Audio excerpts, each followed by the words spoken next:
Picked the wrong week and quit sniffing glue.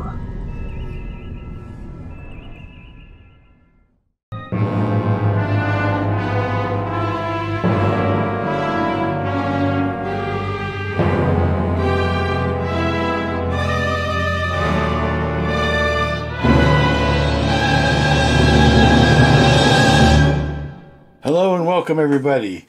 It is Monday. It's the start of another week, and you'll see by the rarity that it is of the clean desktop that it is time to start a new project. And it's Monday and I'm already beat. I gotta tell you, I am bushed.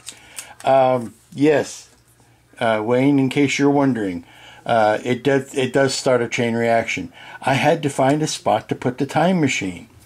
Well, that causes a chain reaction of Tetrising to move one kit to another spot to make room for something else, to make way for a third thing, to move it around to fit. And it involved putting up a new shelf, discovering that a poster had fallen down, and, well, let me just show you. Let me just show you.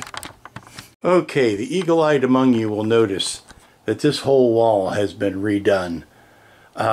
And there's my time machine. I had to make room for it next to the ET ship. But basically what had happened was I was planning on putting the time machine right there. And when I got in this morning to look at this room, I had noticed that Serenity poster had fallen. Of course, because it's trapped behind all of those shelves, it had fallen straight down. It had fallen straight down, and it was sitting on top of the big glass case there. Didn't touch a single model on its way. Didn't interrupt anything like that. However, it forced me to take all of the models off of all of those shelves and clear that whole wall off so that I could screw that poster to the wall, never for it to move again.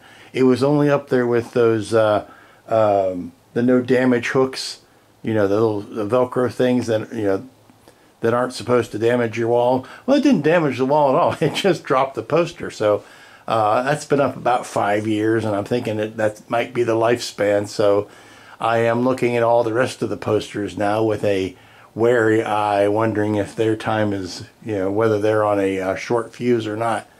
But since I had that down, I figured it was time to put a 5th shelf in here. There used to be only 4 shelves, now there are 5.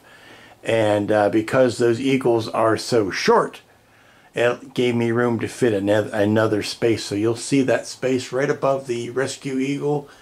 That's a good long empty spot for some new models to go. I've got a spot there. I've got a spot, well, I've got a couple spots right there in front of the Ares and in front of the ET ship for some tiny models. But yeah, I got some more breathing room out of all that, but it meant tearing this whole wall down and replacing it, or cleaning it, and cleaning the shelves and dusting the models and putting them back up. So if anyone ever asked how do I keep my models clean, it's the same answer I'll give you to the eternal question of how do you eat an elephant? One bite at a time. So you just take one wall and say, okay, I guess we got to dust everything off, clean this model case off, clean this wall off. It did give me a chance to bring in a couple kits that were in the other room that had no home, and to condense some stuff and make room for some other stuff. So that's what I did today. And like I said, I'm already bushed, but let's get on to this week's project. Okay, we're back to this week's project, back on the workbench, and I think all we're going to have time for today is maybe a quick meet the parts. But I am calling this week's project Mutants and Martians, and this is why, because I'm going to be doing the Metaluna Mutant kit, and I'm also going to be doing the Classics Illustrated version of the Martian War Machine that I got at Wonderfest. These are very simple kits. These are kits that I can probably get both of them knocked out this week. I was looking forward to doing something that is not all that elaborate, that has no decals, that has has no electronics, has no moving parts. So let's start with the let's start with the War Machine. Now, here's your head. Here's your body. Here are your 3 tripodial legs, since it is a tripod. And then the feelery antennas. And I was advised to soak these in hot water and then bend them into shape to give my character some life. And of course, we've got the visor here. I'm going to cut, I think what I'm going to do, because I want a nice glossy finish, is I'm probably going to cut this, trace that and cut it out of black vinyl and stick it down on that. I think that'll give me a nice clean finish. But we've got that. We've got the gun. We've got an antenna, I think. And let me go show you the reference for what this is. This is the Classics Illustrated Martian War Machine. Okay, so this is the version of the War Machine that we are going to be building. It is very simple. It's got a big black windshield. Looks to be all silver, metallic. It's got a death ray out the front because, you know, you got to have a death ray. But this is from the Classics Illustrator, or as I used to call them as a kid, the No Fun comic books. Oh, it's a comic book, kid. It's all drawn. No, it's not. It's a book. There's no superheroes in there. But yeah, I used to call those the No Fun comic books. But that's it. That's the guy we're building. Here is a picture of the actual kit, finished version of the kit from Ed Holt. It is Ed Holt. Sorry, I got the wrong Holt online. It's Ed Holt. And Ed is the same gentleman who helped me so much with that big Enterprise E, coming up with that saddle that kept the nacelles in the proper orientation. But this is what it's going to look like, and I'm hoping it'll be a fairly simple build. So that's what this kit's going to look like, hopefully, when it's done. So let's get these pieces moved off. A little bit of cleanup, and it'll be ready for primer. And the other kit I'm working on is this Atlantis kit of the Metaluna Mutant. And the reason I am doing the Metaluna Mutant is because it goes so well with the Adam Johnson AJA models. Let me get all this out. The AJA models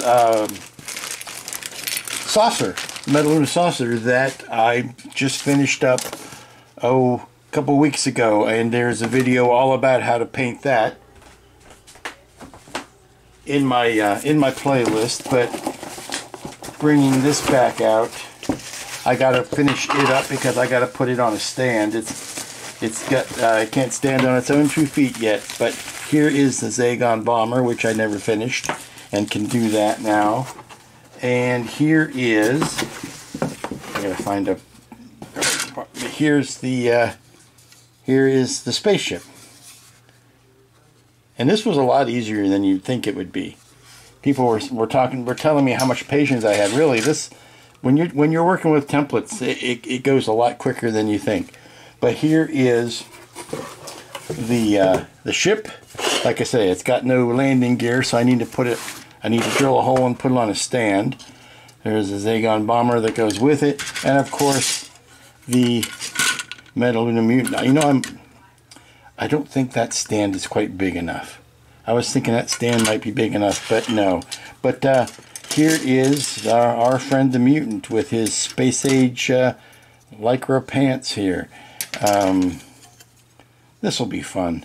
It's a nice little oddity here. And just checking to make sure I've got everything. Check the bag, make sure I didn't toss something out by mistake. Because what I am not seeing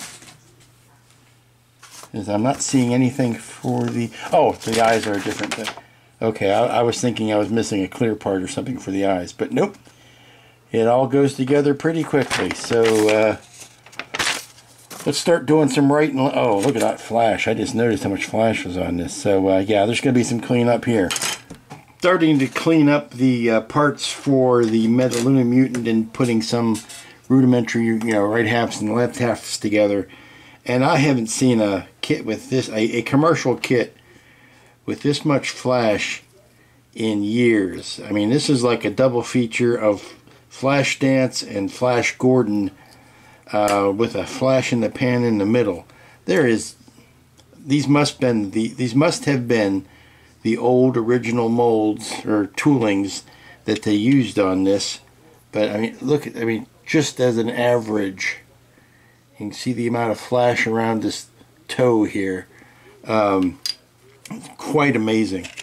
Maybe they should be packaging it with the big banner that says "Now with extra plastic," so you think like you're getting a deal on it for all of the cleanup that you'll have to do. I have to tell you that taken in isolation, parts like this and parts like this are quite disgusting. I know that it's going to be painted, and I know that it's where it's going to go.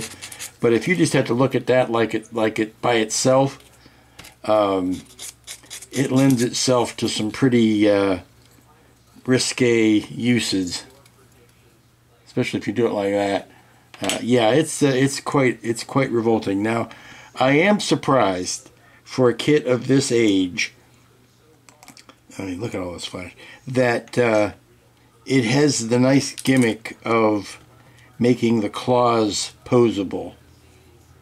That you can, just simply by not gluing them in place, you fit them over those pegs, and then you can pose them however you like as you finish. But that's a nice gimmick. It's not something I would have expected in a kit of this age. Probably more articulation than the actual costume ever had. But yeah, it's a mess. Whole bunches of flash plastic that needs to come off of these. Good morning, everybody. It's Tuesday and we are back at it. It is Mutant and Martian week, and I have started priming things. I've got the fashionable pants and feet of the Mutant primed, and what that's doing is helping me spot the obvious seams. For some reason, I don't know what it is. I think I may have said this before, but I can see defects and details better in gray than I can in the color of the plastic, 9 times out of 10, even if that plastic is gray. For some reason, putting a primer coat on it really accentuates where the seams are and where the bits that need to be sanded are. Now that needs a little bit of putty right there. Things like that. Also the, I'll say bulbous head because the other jokes make themselves. But I can go in now with the Dremel and a real tiny bit and just kind of accentuate where the creases should be and kind of dust off the tops there. That kind of stuff. That's where I'm at, and I've got the last bit of the torso glued together on the Metaluna Mutant, which brings me to the Martian. I have decided that I want to shorten the stems on these legs a little bit. These are the stems that go into the main body, and I think they stick out just a little bit too wide. So I'm just going to knock that down maybe, what's that, 1/8 of an inch? Do that on all 3.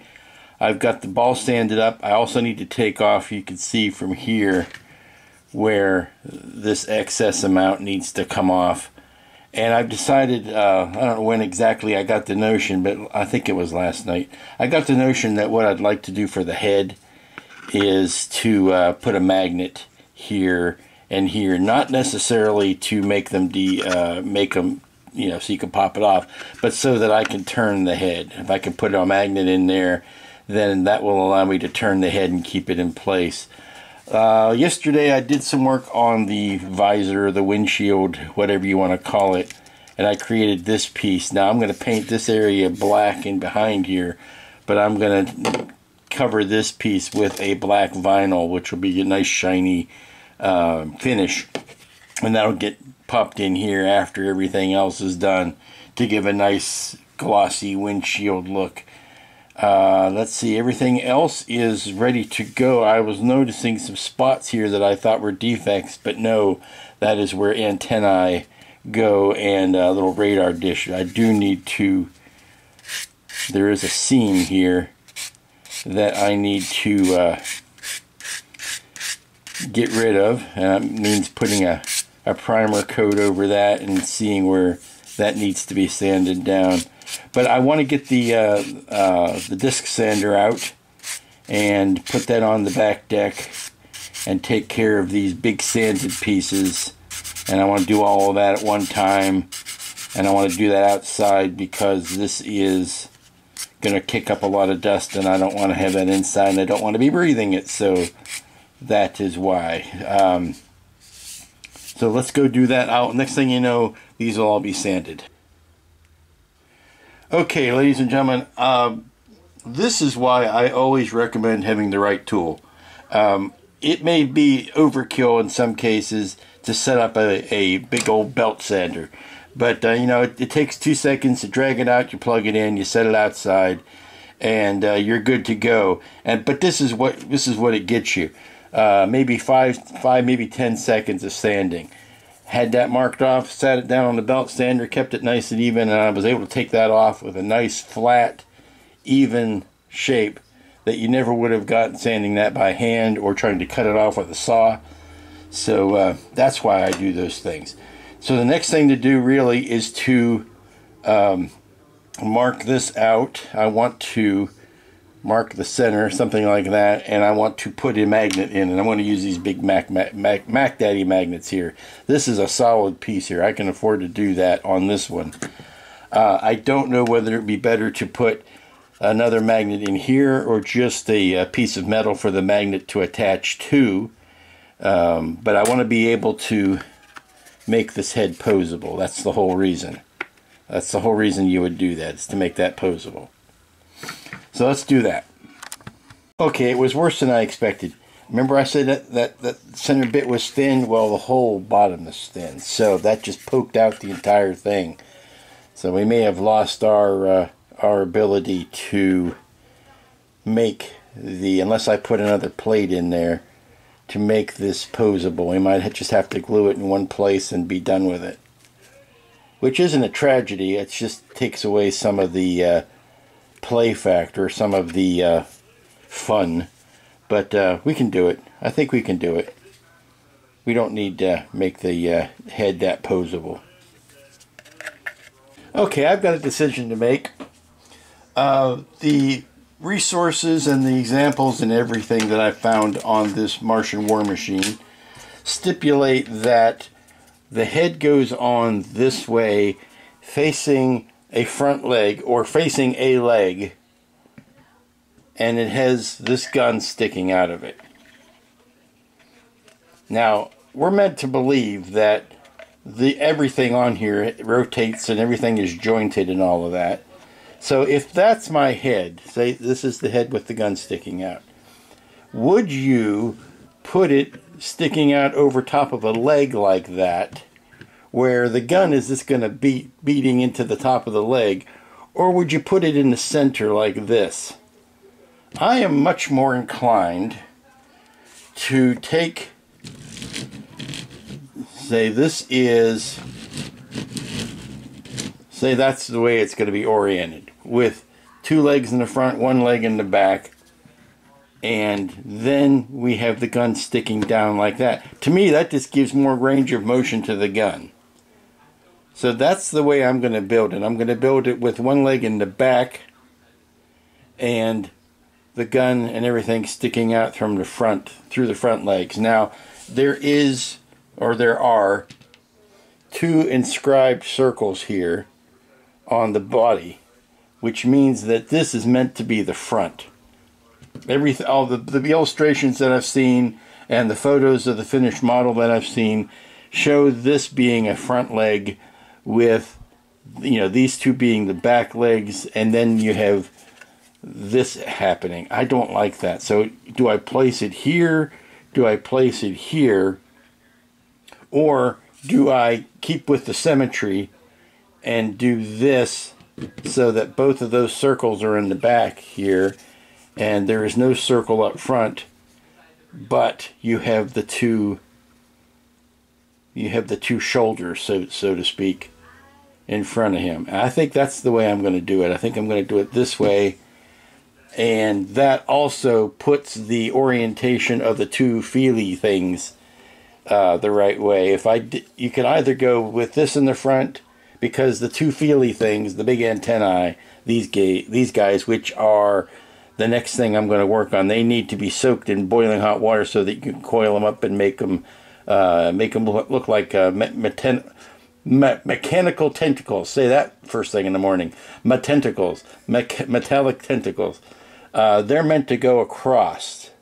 So they can go across with that in the front, or they can go across with that in the back. So I think all this is pointing me in the direction of this being the front, with the gun sticking down and then the two tentacles going that way. That's the way I'm going to do it. Thank you for listening. Okay, it's time to have some fun with boiling water. These are the things I'm working on now. These are the last pieces I really have to worry about. They come to you straight, but you are meant to get them all coiled up like this. So I'm just going to go heat up some water, give them a good soak, maybe from like this point down. I don't want to mess with this stuff up here because that's where it joins into the body. But yeah, we're going to see what kind of fun we can have with these. So I've got the tentacles rescued from the boiling water. Looked like a bit of pasta for a while there, but I pulled them out, coiled them up, and they look like this now. I had them both coiled the same way because, you know, I was just thinking that way. And then I realized, no, it probably needs to be mirrored. It needs to be coiled the other way, so I re-boiled it. So this one here is a twice boiled tentacle. So I re-boiled it and straightened it back out and then twisted it the other way so that it wasn't identical to that one anymore. But, you know, not perfectly symmetrical, but they'll do. And this is what it'll look like with the head attached. Not quite ready to attach the head, so what I'm going to do is spray up the body, put some filler primer on that, get it ready to go, and then do the same with the head, and then join them together before I give everything a top coat. I'm deciding whether or not to give the top coat. Well, you know, if I waited, no, I need to top coat everything at the same time. That way I'm not messing with the top coat by the time I'm going to say top coat one more time. When time comes to put the head on, I don't want to mess up the top coat, so I'll have all of my construction done. The only thing that will be remaining will be these two little antennae. There's one rounded antenna here and one straight up antenna that goes back here, and I can put those down after everything has been painted. But that's what she looks like. Now, I wasn't planning on this thing taking a long time. I knew it was a simple build. So I can have this primed and ready to go while I'm working on the Mutant. But this will be the black visor that will go over the big window. So that will give me my break from all of the metallic. And this is just going to be a basic silver metallic finish. No big special deal on that. Okay, I've got both the Metaluna Mutant and the Classics Illustrated Martian War Machine in various stages of primer. So right now I can turn my attention to drilling a hole in the bottom of this spaceship so that I can put it on a base. That is the only thing that's really keeping me from finishing this. I also will need to paint the Zagon Bomber and put it on some sort of base as well. I may even use the Metaluna Mutant base for that, although I probably shouldn't, because the Zagons would not probably be using the same logo or the same artwork as the Mutant would, the Metalunans.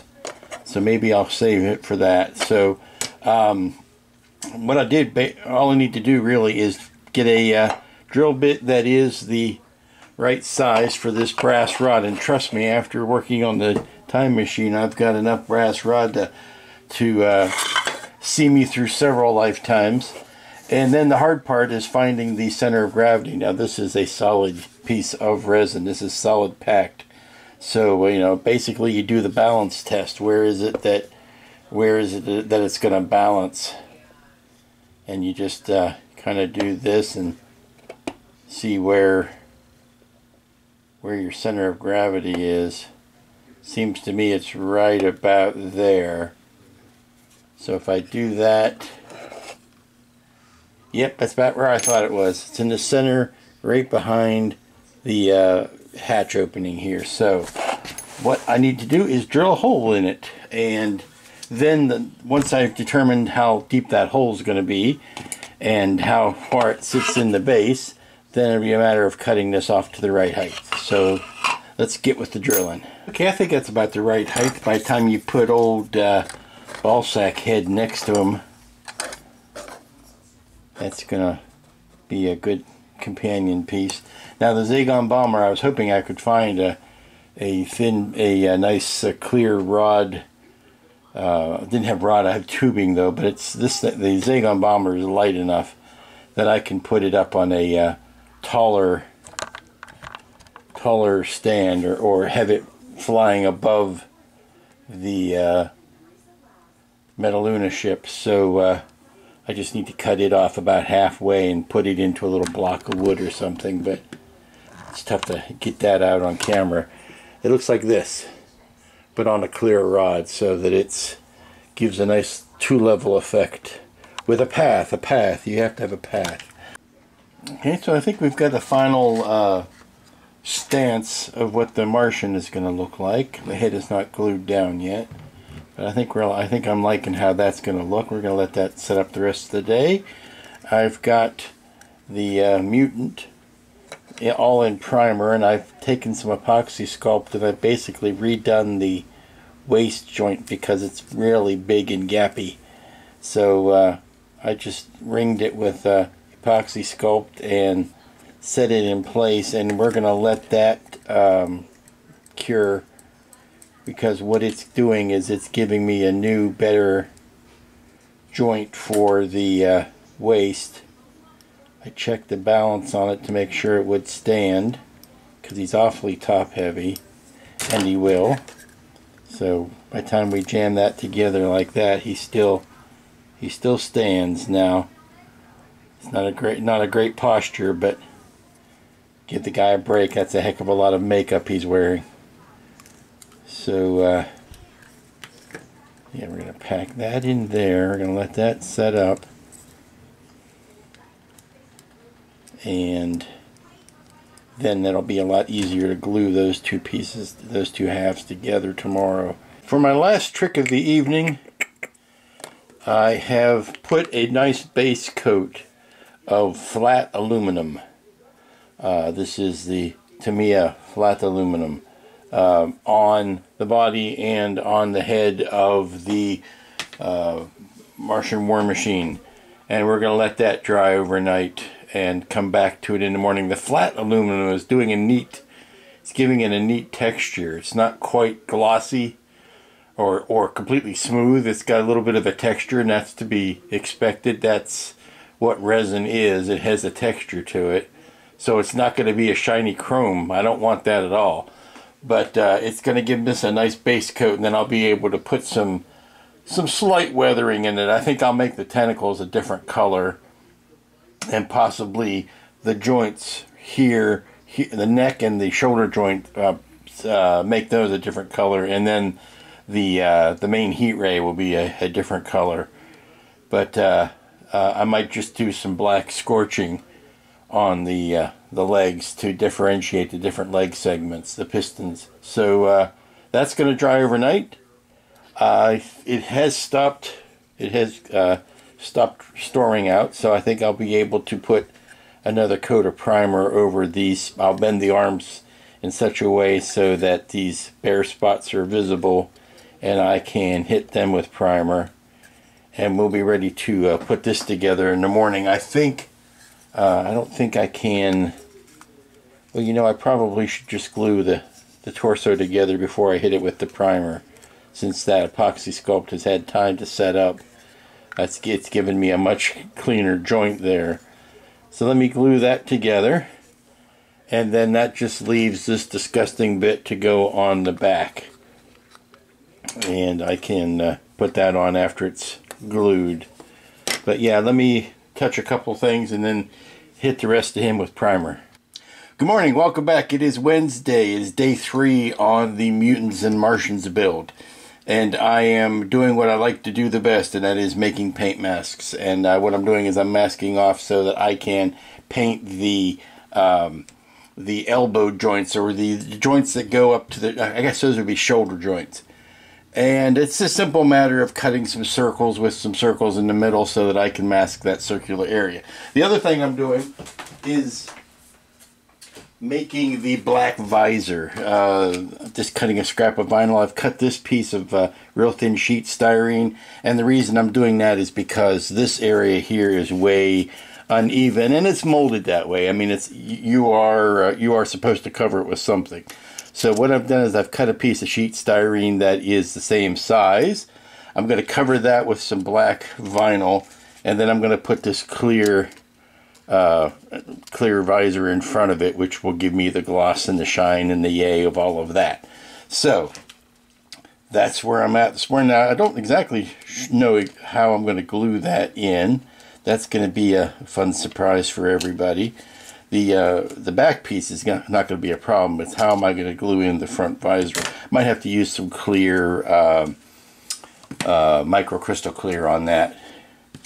But I want to take this black vinyl. First of all, I want to make sure that the area here is very clean. So I'm going to take a Q-tip and a little bit of, I was going to reach up and get the isopropyl alcohol, but it's a stretch and it's early in the morning. So I'm going to use Tamiya thinner, which is right in front of me.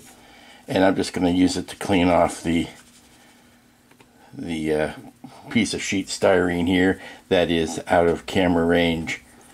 And all that's going to do is it's going to knock down any dust that might be on it, because I don't want to trap a little dust ball or a speck of anything underneath here. So I'm going to let that clean off, and then we're going to let it dry while I clean some of this stuff up and get it out of the way. And then we're going to stick it down to the vinyl. Now the problem with this vinyl, when you're sticking it down like this onto a sheet of plastic, is that it can attract dust in the air just from static electricity. So being very careful not to, I'm being very careful not to kick up any dust is what I'm trying to say. So that's dried by now. Let me take the other side of the Q-tip and just make sure I've dried that off. Now, in the sign making world, what they do is that they will spritz the plastic with a soapy water solution, and that soapy water solution will let you slide the vinyl around, and then you squeegee that out from underneath, and the liquid helps, the soapy water helps you squeegee out anything that's stuck underneath there. But let's see, I'm going to move all of this back because the glass here is very clean, and I am going to peel off. Again, it's a shame this is not happening on camera. There you go. Okay, and we are going to pop it down like that, and I can see that I've got nothing trapped.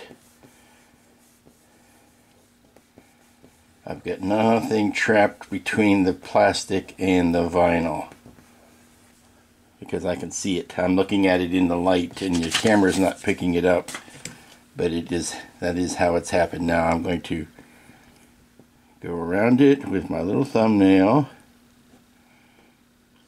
push it right up to the edge of that sheet styrene.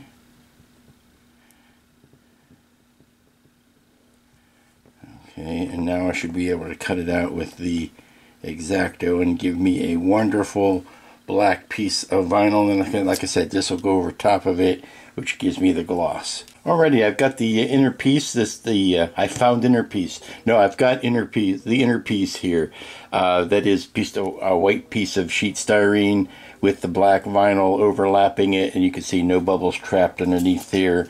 And we will make a little sandwich out of that, and we will put the glossy plastic, clear plastic over top of it, so that when we sink the whole thing into the head like this, you get the nice shiny black visor with the reflectiveness of the clear plastic on top of it. I think I want to spray some sort of accent color underneath it just to accentuate the shadow, and I may want to spray something in here even if these don't have any sort of finish, which I thought was strange. It's not even flat. You know what I'm thinking? You know what I'm thinking? It just struck me. What's my solution to everything in life? Googly eyes. Let's see if I've got any googly eyes that would fit in that area. Pull out the old drawer full of googly eyes and see if I've got anything. Everybody should have a drawer full of googly eyes. Now that's exactly the right size if you turn them upside down. Because that gives me a nice flat recess, or a nice flat finish there. But they're supposed to be recessed. So what happens if I take one size smaller and do that? I kind of, now of course the eyeball will be covered over. It would be silly to have big old googly eyes like that. That would just, you know, take all the terror out of the Martian War Machine. But if I put something like that, then it looks like recessed. I like that idea. I really do. Let's talk about that. Yeah, I think that would work. I think that would work nicely. So what I would need to do is prime these and then spray them a color and then just glue them inside there. I think that would give it a nice finish. Let's do that. That's independent of everything else that's happening here. So let me get out the hand paint and touch up around this edge. Alrighty, I've just been spraying on some accent color, and that is the Vallejo metal color jet exhaust. Something that would give a nice contrast to the brighter silver. Now let me take some of these masks off and see how it turned out. I can see where there might be a need to do some touching up. There always is.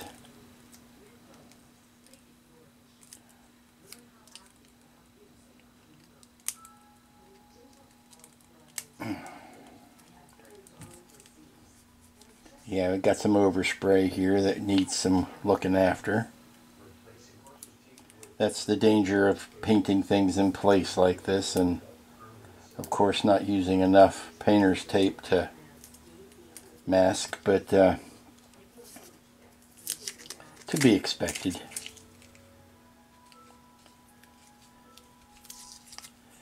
I want to give the appearance of these Martian War Machines as something that had been, you know, not fresh. They've been used before. So if I have to go back and put some bright silver back over some spots, then we can do that. That's the effect I was looking for on these legs, just to help delineate the segments, help them stand out a little bit more. Yeah, I can see where I got some overspray. When you're spraying these guys, you're going to get some overspray on the back legs or on the back side of what you're spraying. So I'm just going to take a little bit of the flat aluminum that I did this with and touch those areas back up. Wow, I can really notice it there. I was lax. I should have used a lot more painter's tape to tape off the perimeter than I did, but sometimes it's difficult when you're painting particularly two metallics like this that are close in color to see whether or not you were making. Actually, that's not a horrible, since I'm saying since these masks are circular, where the paint oversprayed, if I was a little bit more careful with that, I could have gotten away with it, but no, I can see where touching up is going to be called for. Then we'll be ready to pop the head on here. Now see, that's where I've painted that, just around the edge. so that when I put this on, that edge is really cleaned up.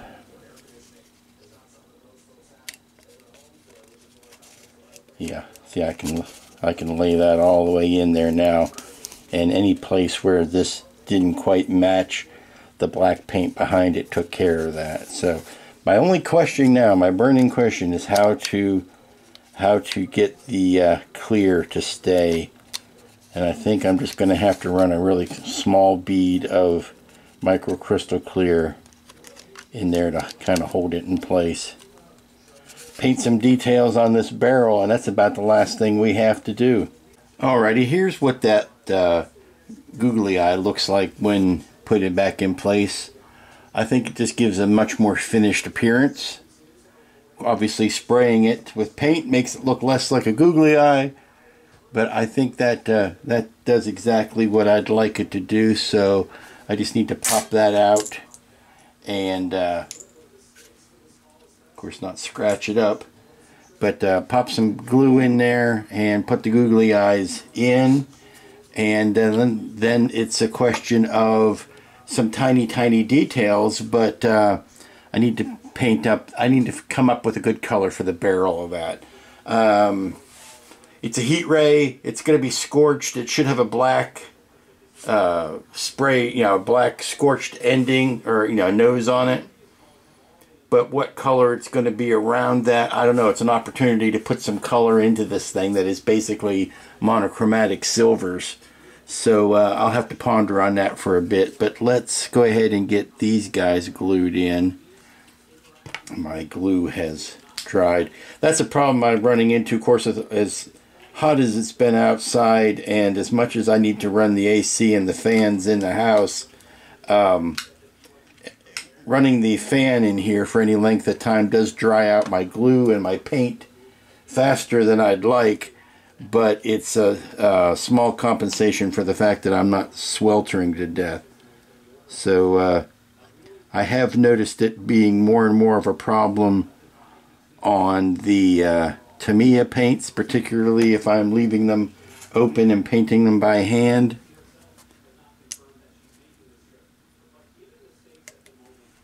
I have noticed that is a problem.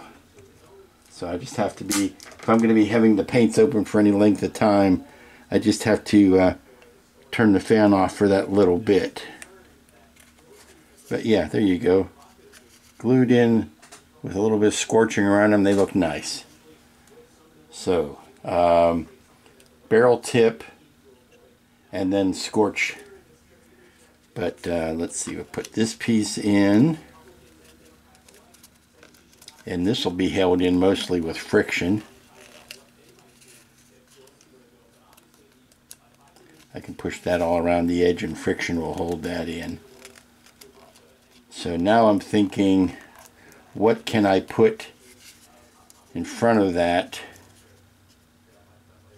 I mean, this has got a gloss, the vinyl's got a gloss to it, but it's not as nice as this clear piece. So it's a question of how do I glue the clear piece in and get it to stay.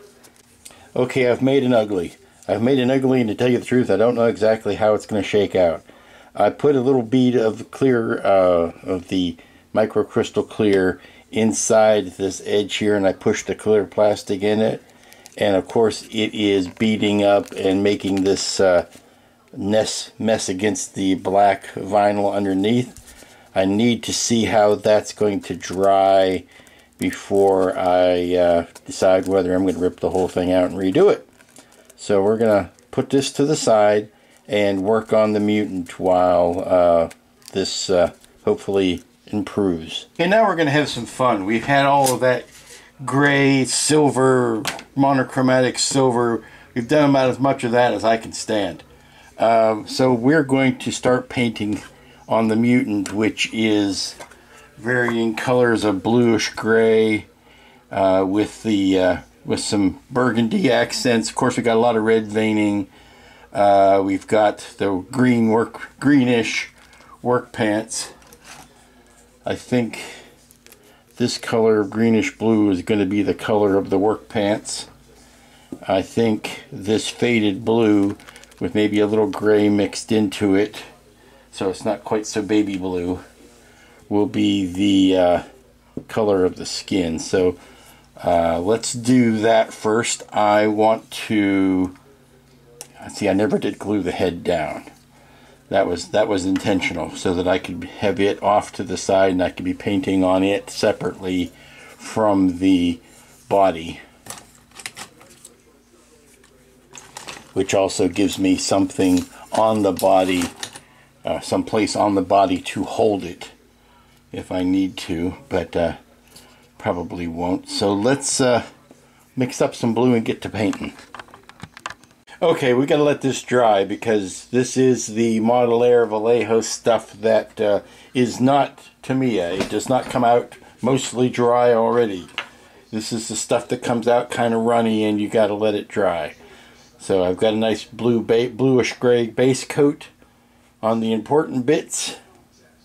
And there's the smiling head there. There we go, and it's time for, it's almost time for lunch. Okay, I've been painting off and on all day with the Mutant, the Metaluna Mutant, and I'm trying to settle on a procedure that's going to work for me. It's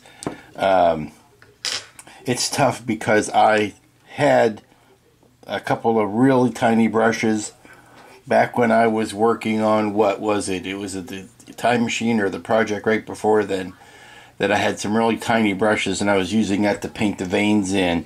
And those brushes have either gone missing or they've gone loco. They've gone bad because I've got stray hairs on them. And once they lose their shape, and you get a brush like that, where you have a wild hair coming off of it, it's just tough to wrangle it. So I found that I had some old brushes that were poorly cleaned, and this is where my own laziness comes back to help me, because they were hard as a rock, and they were also very skinny and pointy. So with that, I was able to go back in and paint a lot of these veins, and now they're very sloppily done here, and I'm not happy about that. But I can go in and touch around them now with the light blue to kind of refine those shapes. And I think all that's left really on this is going to be, these are the base colors, and I just need to put some washes and some dry brushing.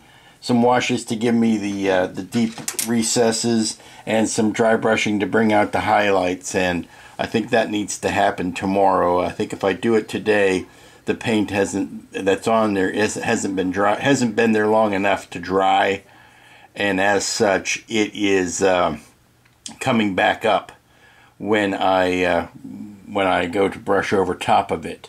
It needs to settle in for a while. I might even need to spray a flat coat on them before I go another step. But the differences in them is kind of subtle. Now all of these veins that I'm painting a dark red are different from the burgundy belt on the pants. So that's a subtle difference, but it's there. And I'm determining what are my base colors and getting those laid in so that I can knock this guy out hopefully tomorrow. Friday is going to be a weird day. There's a big convention in town Friday, so starting Friday, so I'm going to be spending part of the day there at least. So that's gonna eat into my building day, but I don't mind. Okay, it's been a few hours, but I have to say I don't like the way this is drying. I'll give it overnight because, I could be rushing things, but I think what I'm going to end up doing is simply putting another piece of black vinyl over top of that and not having to worry about that plastic reflection. I can cut another shape and just put it over the top. It's just, that glue is just not clean. Morning everybody, it's Thursday. It is the gateway to the weekend, and it's time to start crossing some stuff off the list. Time to start finishing some things. I will start with the Martian War Machine, which is finished. Ta-da! Yes, I put the little antennae on this morning. I woke up, saw how the micro crystal clear had dried, and it did not please me. It did not spark joy. So I replaced the well, actually I didn't replace it. It's still there. It's underneath. I just put a black layer of vinyl over top of the clear plastic I had there yesterday, and so I have the black. It's shiny. It's maybe not as reflective as the clear plastic piece was, but it does the trick. I did some final painting on the heat ray in a tribute to the Daleks. I made the tip of that white, and then I put a scorch on it this morning. Again, the antennae are in. This one came packaged with the kit. It is brass or a gold metallic, so I decided not to paint that because I love the color of it. It's the only spot of monochromatic silver on it, so I think that makes a nice little pop of color there. And I put this roundish antenna on the front. That doesn't really show whether or not the back of it, whether or not this should be colored. For a minute there I wanted to maybe make that black or something, but I figured, nah, what the heck, we'll leave it as it is. But that is the final Martian War Machine from the Classics Illustrated magazine. So that is first thing knocked off of the list. Second thing off the list was to put make a base for the Metaluna saucer, and basically this is just one of the old Polar Lights bases that I've had around forever, and I hit it with a couple colors of metallic and some purple speckles. The purple, not the color swap stuff, but actually a purple speckle, and it catches the light. It looks Metaluna-ish, and between that and the brass rod, that finishes this project. This was going to be a simple thing to do, and it took all of 20 seconds to spray, so we're done with that. I have the Zagon Bomber yet to do. That's just going to get a coat of a light pale yellow and maybe some scorching on that, and that'll be done. Which brings us to the thing that's really going to take the rest of the week, today and tomorrow. And tomorrow I'm going to be at a convention, so I'm not going to have a lot of time. So it's whatever I can get done on this today is where we're going to end it. I'm happy with how the head looks. Happy with the detail on that. I sprayed a coat of the light blue over top of the red veining yesterday, and I like that better. I like it knocked back a little bit. I still need to bring out some more detail. I also did some pre-shading on the pants. They were coming out kind of washed out. So I sprayed some darker shadows into the creases. I need to go back in and do some hand work on the claws and the toenails. They need to be a little bit more fingernail colored, a little bit more yellowish or beigeish. And then we'll be ready to finish that up. And a simple base for the Mutant to stand on. And we'll be done with him too. I'm hoping we'll get everything finished today. So let me pull out, let me see if I've got a nice spray can of something that'll be the base of the pale yellow for the Zagon Bomber. Okay, it was a simple enough thing to do, but now the Zagon Bomber has a nice light pale yellow coat on it. Maybe a little bit paler than that, but I like it. What would I do to brighten that up? Maybe an off coat, a coat of off-white, or perhaps a beige over top of that to knock some of the yellowness down. But overall, I like it. It's not a strong sunshine yellow, so I think we're good. I'm going to let that dry for a bit, and I'm going to see if I can round up any flat black so that I can maybe do some just a little bit of leading edge scorching on it. But that might have to go to another color. I might have to use some black wash or something rather than a flat black, because I still don't have any flat black. There's still none to be had. I found some, closest I can get is a semi-gloss black. That's the closest Tamiya I can get, semi-gloss. So we're going to I'm going to try to find some sort of block of wood or something to make a base for that out of. I've got the clear tube that I want to use for it. I have to cut that to the right length. But I need to make some sort of block base for it, and then it'll be done, and I'll be left with nothing but finishing up Harvey over here. I just used a little bit of black wash, Vallejo black wash, to put some scorches on there, just on the leading edges of things. Yeah, I think that'll do nicely. Now to make a quick base out of it, quick Santa Claus coat and a hat, and we'll be done. Okay, when it comes to the base for the Zagon Bomber, I think I've come up with an idea, and you ask yourself, well, what good is a Zagon Bomber without a bomb? It's just a Zagon. So I went through the old scrap box, and I had this wooden ball. So I took the wooden ball and I glued it down to this piece of wood that I have, you know, sanded to shape.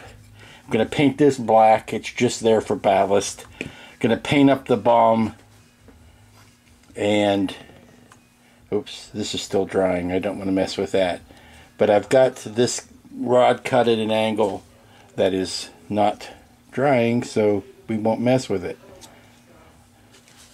We will use this as an example instead. It's going to sit back at an angle like that, and then the bomber's going to sit something like that, and I'm going to try to dress up the ball to look like a meteorite, and a appropriate bomb, or appropriate bomber. I may try to put some wisps of fiberfill coming off of it or whatever. I won't try to light it up, that's stupid, but well, it's not stupid, I just don't have the time to do it. Plus it's a solid wooden ball. Really what this needs to be is counterweight to the cantilevered Zagon ship. So we're going to let that rod that I have drilled in there, we're going to let that cure using the slow acting epoxy on that, and maybe I should have used something quicker, but I'll let that set up, and I'm going to throw a coat of black primer on this. Okay, I've just done a wash on the Mutant, as he's called in the movie, the Mutant, and I'm going to let that dry, and then will be a final dry brushing, and I think final dry brushing, and then I'm going to go back in with the red, the crimson red, and bring out some of those veins again. Now, the thing I learned from rewatching the bits of the movie, the 5 seconds of the movie that he's in, is that even though these big veins are sculpted in, they are not obvious. Some of them are just raised on the suit and not painted in. So I've done my best to minimize those so that they're not quite as stark as they were before.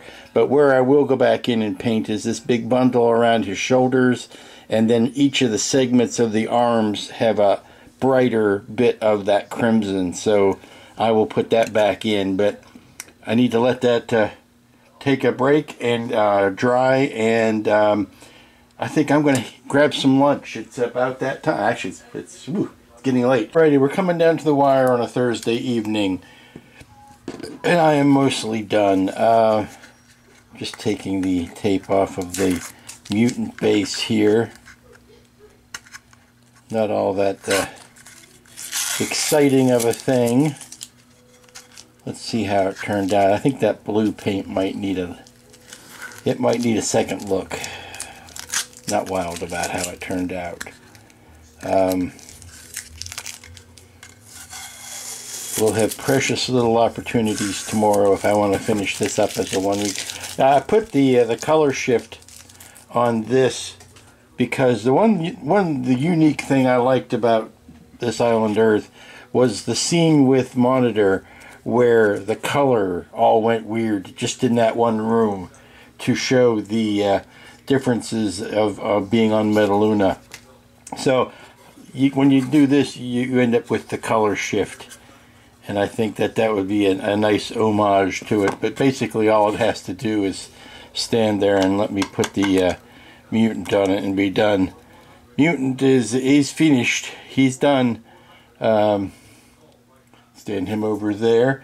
Now this is an idea I had for the Zagon Bomber base, and it's, you could tell me, I won't be offended. Is it the stupidest thing you've ever seen, or is it in its own way brilliant? I think it's equal parts, but basically it is our old friend the fiberfill. And I'm going to do a little bit. Now see, basically they were big sparkling arc balls on the in the movie. So can't duplicate that effect. So basically what I have is a Zagon Bomber that is pushing a big old bomb, sort of like that. And I think what I might do is maybe put some bright sparklies on it to make it look like it's active of some sort. But I mean, as a nice little, you know, quickie base, I think it's a neat idea.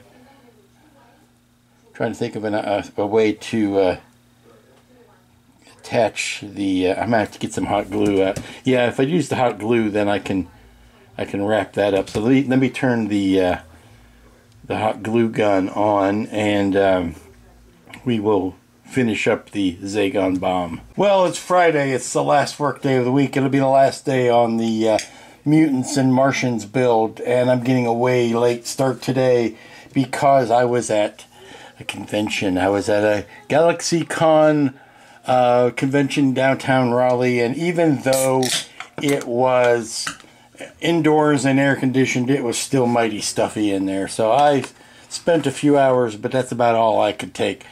So I got in, got my autographs, and got out. Finally was able to meet some people I'd always wanted to meet, and that's the reason why you go to these things. But the only thing I've got to do today really is glue the Mutant down to the base, and we'll be done, and I'll go ahead and do that, and then I can bring in the projects that we worked on this week, and then I can wrap it up. Okay, I got to pull back to get everybody in the same picture, but yes, we can play a game of one of these things. It's not like the others, because all of these come from this island Earth. That comes from the red planet of Mars. So this is the group shot of what we got done this week. Now, I did cheat a little bit and have the Metaluna saucer done already. I just didn't have it up on a base. But here we have the Zagon Bomber with bomb. I think that turned out neat for a last-minute harebrained idea. Of course, we have our Metaluna Mutant with action figure posability. And the Classics Illustrated version of the Martian War Machine. And I gotta tell you, it was nice change of pace to have projects that, involved no decals or electronics of any kind. And that's going to bring us to the end of this week's work. Like I said, nice little change of pace. After spending so long on a single project, it is nice to knock out a couple few projects. And who knows, we may do that again next week. I don't know exactly what's on hand. I've got a real interesting idea, or not an idea, it's a kit. It's a real interesting kit, but it's kind of off the beaten path for what I normally do. But until next time, y'all be good to each other, be safe, be smart, stay cool, and we will see you here next time.